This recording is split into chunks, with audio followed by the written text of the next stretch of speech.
on March 23, 2022 at around 8 a.m. while moving car QC-263 was patrolling along Common Road, Atasan Road, Sandigan, Quezon City. On board, Police Corporal Grande together with his buddy Police Corporal Castillo when suddenly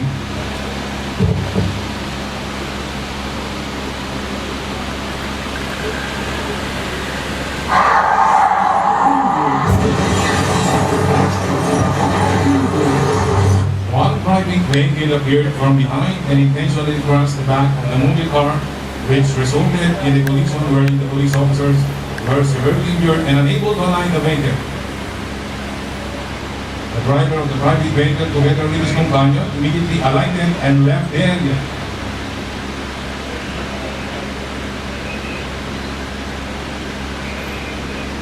Police Corporal Castillo injured mobile crew informed the District Tactical Operations Center through radio call regarding the incident and requested for medical assistance. The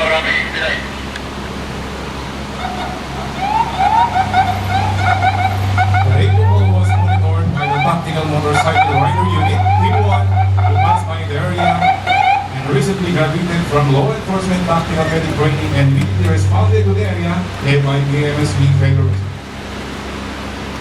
Team leader AMSB Pedroso, upon arrival at the area, conducted a scene size-up.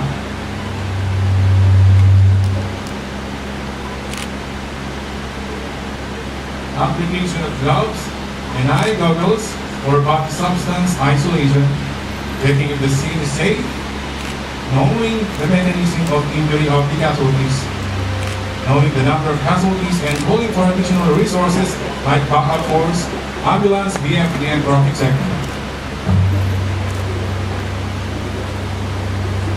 They check for the handbrake and turn off the engine to avoid possible vehicle explosion.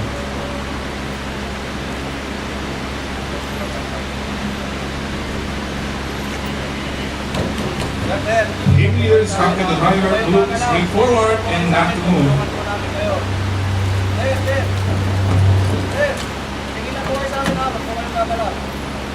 The other injured officer was assisted to walk towards the ambulance. The driver was confused but was unable to move his body. He was suspected to have a spinal cord injury while his companion had minor injuries.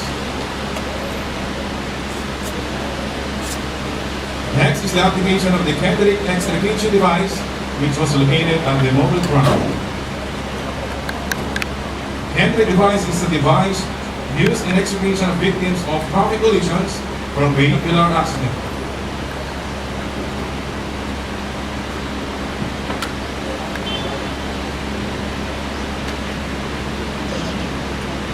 They applied C-collar to stabilize the neck to prevent further injuries.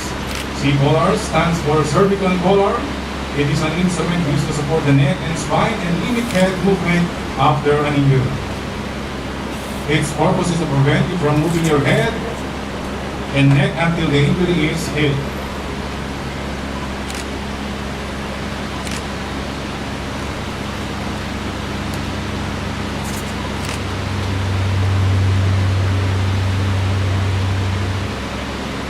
As shown, the spine board came from the ambulance.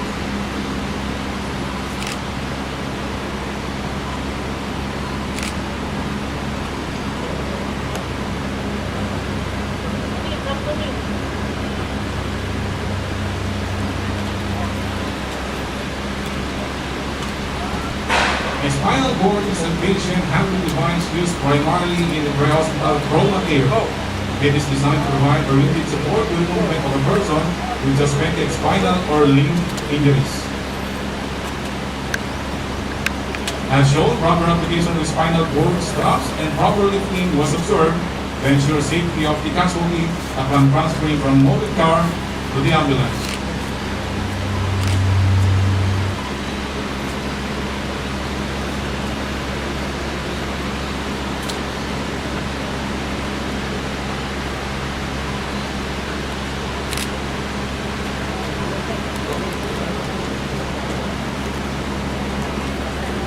The injured officer was carefully transferred from the driver's seat to the spine board with proper assistance.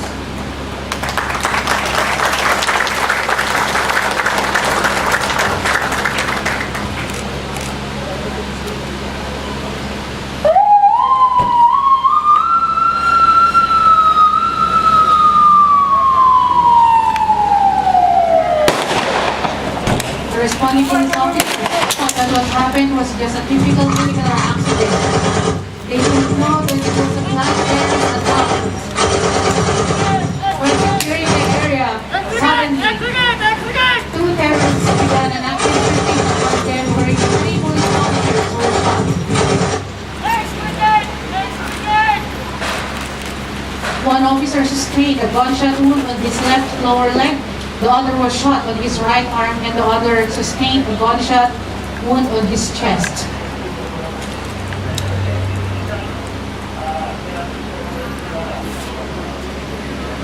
The team retaliated to the enemies for fire supremacy while instructing their wounded team to find a cover and put a tourniquet on themselves. Tourniquet is a device for stopping the flow of blood through a vein or artery, typically by compressing a limb with a cord or tight bandage.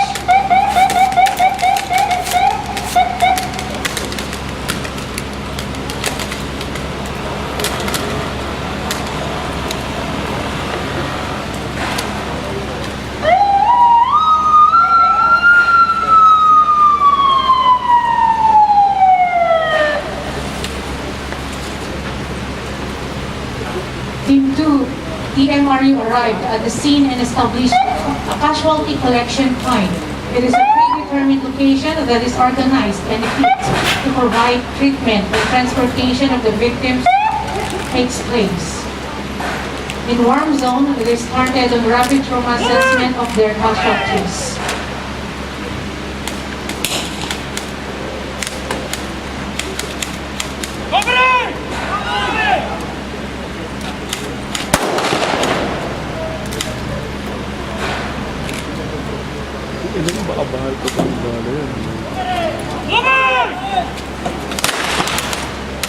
As shown, they are conducting assessment under the Tactical Emergency Casualty Care.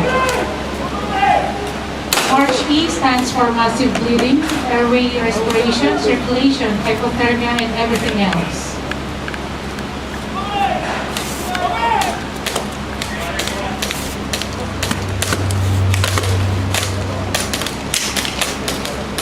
Chest seal is indicated when a patient has penetrating chest trauma from neck to navel, on the front side or back of the chest.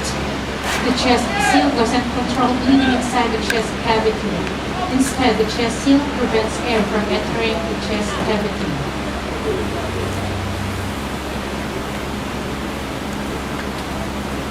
However, the terrorists ran into a nearby building.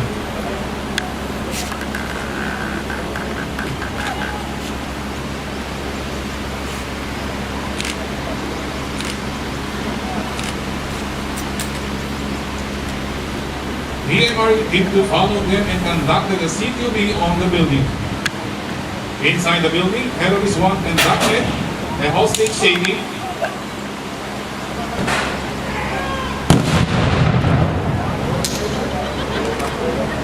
The terrorist was determined disabled and threw a grenade, was shot on his head and dropped a grenade and exploded. The mass casualty incident has occurred, wherein 5 civilians and 3 police officers were severely injured. The injured team chased the terrorist too, and he was cornered and beat down.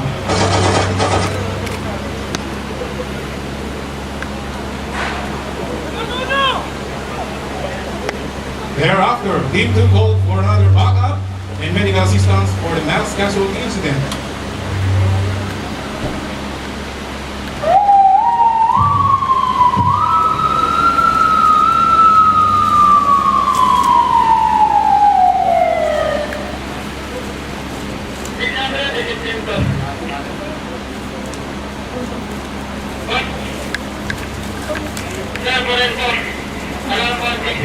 Canine government is conducted after an explosion. Mass casualty deaths into cancer zone and mass explosion. Request medical assistance, EOD. The EOD team cleared the area first to ensure scene safety. First, they conducted a scene size up.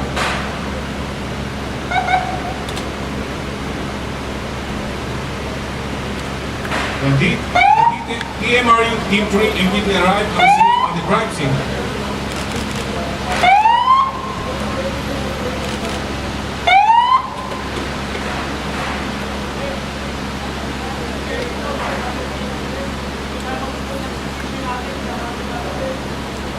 First, they conducted a scene size-up. A casualty collection point was established.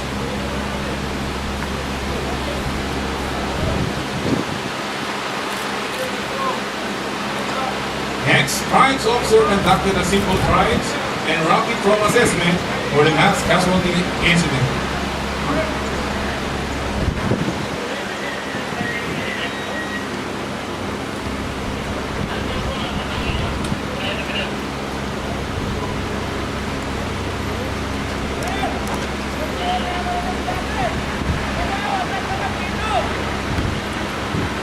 As shown, at the casualty collection point, the casualty were arranged according to their trials color time.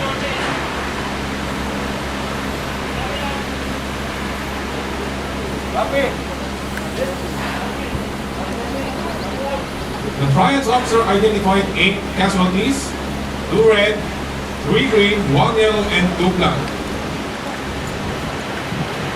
Green is for minor injuries, and they are walking wounded, and they require minimal care.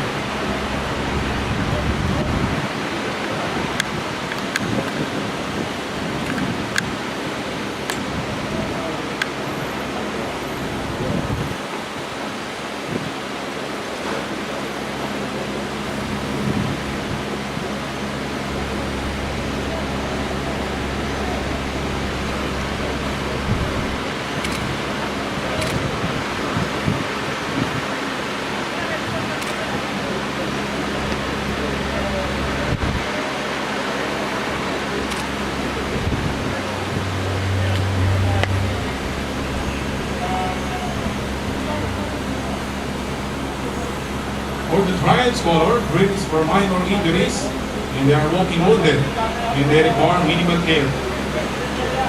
Yellow is for delayed response and non-threatening condition.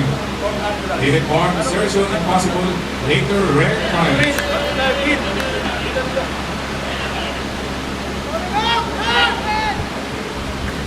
They have delayed mental status and unable to follow commands. Their condition is stable for the moment and they are not even in danger. Red is for the casualties who cannot survive without immediate treatment but do have a chance of survival.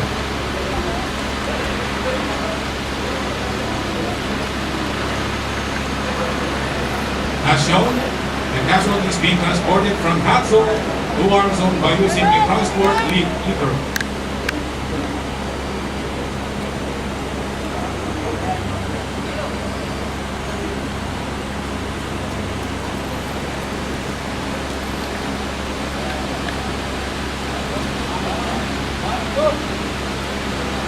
Again, for yellow is for delayed response and non-threatening condition.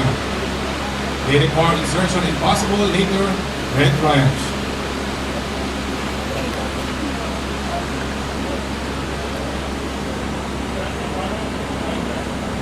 As shown, casualties that were given initial treatment were placed into a recovery position, which is left side lying position.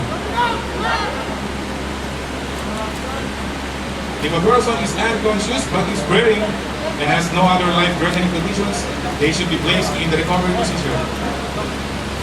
For black, there is no respiration after head kill and no pulse. Black does not mean it is already dead. Only the medical doctor can declare dead.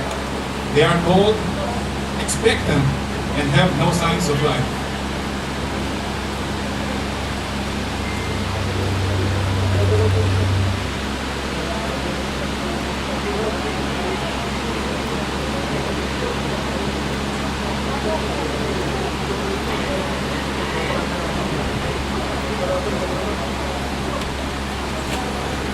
Extrication was conducted from the hot zone to warm zone and from warm zone to cold zone. Initial treatment was done to the casualties and was properly turned over to the medical team who had arrived.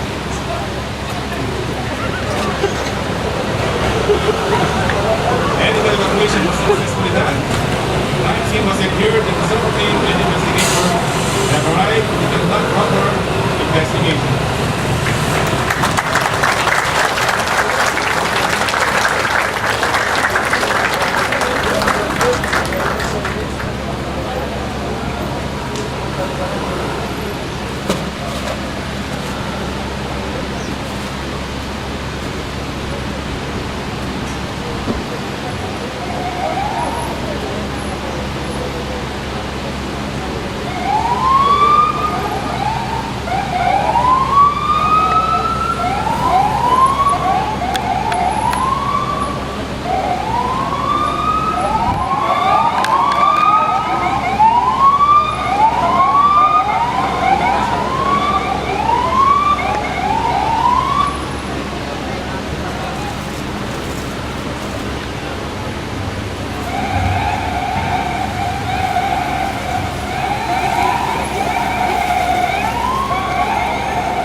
As we are witnessing, the BMR is in a double formation and single line formation.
And now, ladies and gentlemen, let us review the scene size up.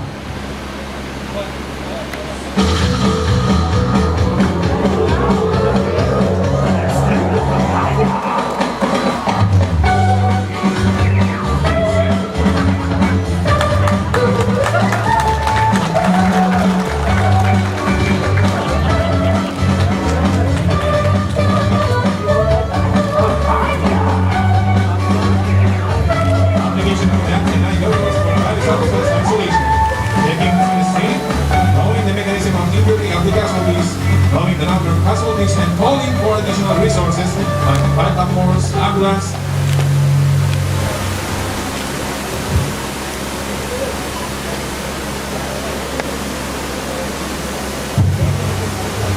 That concludes the Advanced Law Enforcement Emergency Response Team Alert Certification. Thank you and God bless us all.